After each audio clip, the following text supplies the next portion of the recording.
Hi, everybody, and welcome back to my YouTube channel this week. Today, we're talking about how to stop overanalyzing and start making decisions. And I'm going to teach you why you overanalyze, the unwritten rules of decision making, and how to end the cycle of analysis paralysis for good. Okay, so for the best advice, guidance, tools, all that good stuff, please join me at my YouTube channel. I'm here every single Thursday.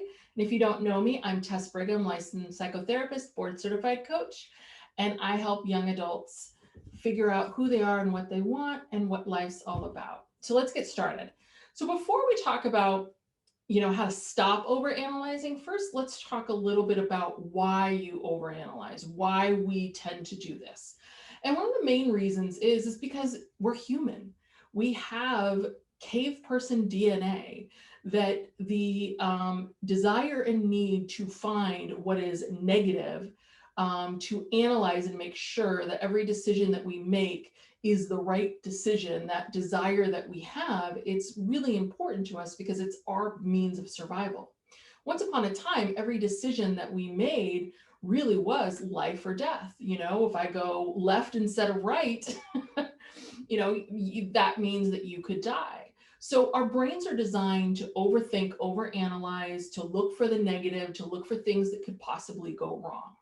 The problem is that the majority of the things that you're analyzing and wondering and worrying about aren't life or death.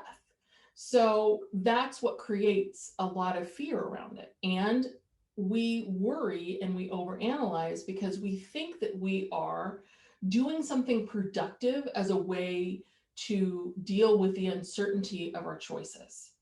So when we ask other people's opinions on things and thoughts, and we do these pro con lists, and we, like Google, and we, reach out to people, and we put it on Facebook and ask everyone's opinion, we feel good about that in the moment. We feel like, oh, I'm getting all the information together. But really, it's just another form of us sort of prolonging and finding other ways to avoid making a decision, because anytime we make a decision and we go down a new path, we feel fear. So all of you out there, give me a shout out. Tell me, what are the things that you tend to overanalyze on? What do you kind of get bothered by? What do you find yourself getting stuck in, that analysis paralysis? And let everyone know what has worked for you in the past and what hasn't. Do you find the pro cons list really solve the problem for you? So next, I want to talk about the rules, or the unwritten rules of decision making. So there are two. Number one is there are no right or wrong decisions. Clients will come to me all the time and say, I really want to make the right decision. And I'll say to them, there are no right or wrong decisions, just the decisions that you make. We don't know if a decision is quote unquote right or wrong. There are certainly moral choices that we make, and things that are, breaking the law or being unlawful. That's not what I'm talking about. What I'm talking about is whether or not you quit your job. There is no right or wrong answer for that. It's just the decision that you make. And so that's a way of helping you not get stuck in this place of, if I make the wrong decisions, terrible things will happen. Again, that's that archaic person DNA that's getting back and getting us in trouble, right? That's making us think, oh, I've got to make the right decision or something bad will happen. All right. No right or wrong, just the decisions you make. And the second unwritten rule is this: there are very few decisions in life that you will make that you cannot change, pivot, or backtrack from. So, for example, having a child is one where the kid is permanently yours. Again, doing something unlawful is another one that you can't backtrack. But for the most part, leaving a job, ending a relationship, you can end relationships, you can leave jobs, you can leave apartments, you can, leave cities. There are very few things in life that you can't pivot from. What gets people worried is yeah, there are times that you make choices and you up in a place where you're like, oh, this isn't really working for me. And oh God, I got to stay at this job for another 6 months and I don't love it. Yeah, we do, those things happen to us.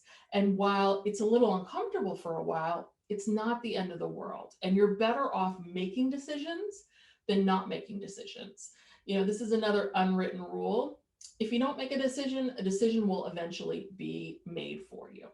So, why is it that you finally make this big decision? You've done all the analyzing, the pros and cons list, you've asked people, and so you finally like pull the trigger, you're going to do it. You've made that big decision, you're going to go for it, and then instantly you freak out, right? Has anyone ever had that happen to them? You make this big choice and you go for it and you freak out.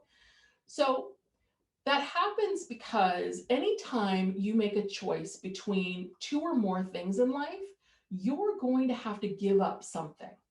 You're going to have to say, that's a road that I'm not going to travel down right now.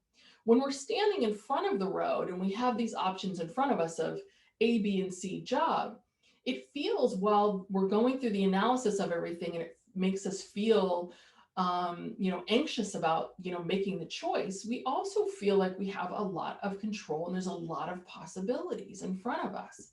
The minute we say, I'm going to take a job and give up B and C, it's very, very common for you to start to go, uh-oh, B looks really good and C looks really good. And maybe I made a wrong choice. And so what happens is you get anxious again, and then you start to doubt your decision. And that anxiety that you feel, you misunderstand that as, oh, that means I've made a wrong decision. That isn't what it is. You've made the decision. You didn't make a wrong decision, remember? But what's happening is that, yeah, you're going to have to give up whatever the possibilities are of choice B and choice C. Doesn't mean it can never happen. It just means it's not going to happen right now because you are picking A. And at the same time, if it's something new, I mean, usually it's these big decisions and life-changing decisions that we spend a lot of time doing this analysis paralysis around. So, that anxiety that we're feeling isn't your way of saying, no, you've made a wrong choice. You're basically feeling anxious about embarking on this new path. This is a new thing. So what does this all mean? How do you make decisions? And you want to be able to make decisions and stop the cycle of analysis paralysis by facing your anxiety. Anxiety is not all bad. Anxiety can be good for you. Anxiety helps us in many ways. In many ways, it hurts us and keeps us stuck, unhealthy anxiety. But there is never going to be a point in your life where you're not going to feel anxiety when you embark on something new. When you do find a new job, move to a new city, that feeling, people think that they want to feel 100% sure and confident every time. You're going to feel anxious. There's lots of things. That anxiety is never going to go away. So you're better off embracing it. And the thing that I tell my clients to do is, when they're having to make a big decision, the best thing that you can do is say to yourself, okay, if I let go of the fear, if I let go of all the ways in which whatever choice I make, things could go wrong, what is it that I really want? So when you look at the jobs A, B, and C, it's really looking at, what is it that I think I want? Not what I think will fear happen, may or may not happen. It's, what do I want? And making a decision from there. Our lives are basically made up of all the decisions that we make in our lives. And so it's really important that you make decisions not based on your fears, but based on what you want at that time. You're getting stuck because you are making decisions from a place of fear and not from a place of possibilities. So you have to trust, no matter what choice you make, and however it all unfolds, that if you make it from a place of possibilities, and from a place of, this is what I want, then you're always going to be making the right choice for you at that moment in time. A lot of this is about trust. So if you struggle with decision making, and if you really want to work on how to trust your gut, I have something for you. I have a 30-day challenge called Out with the Old and In with the New. It's a challenge right here on YouTube. I'll send a link. There'll be a link below so that you can access it.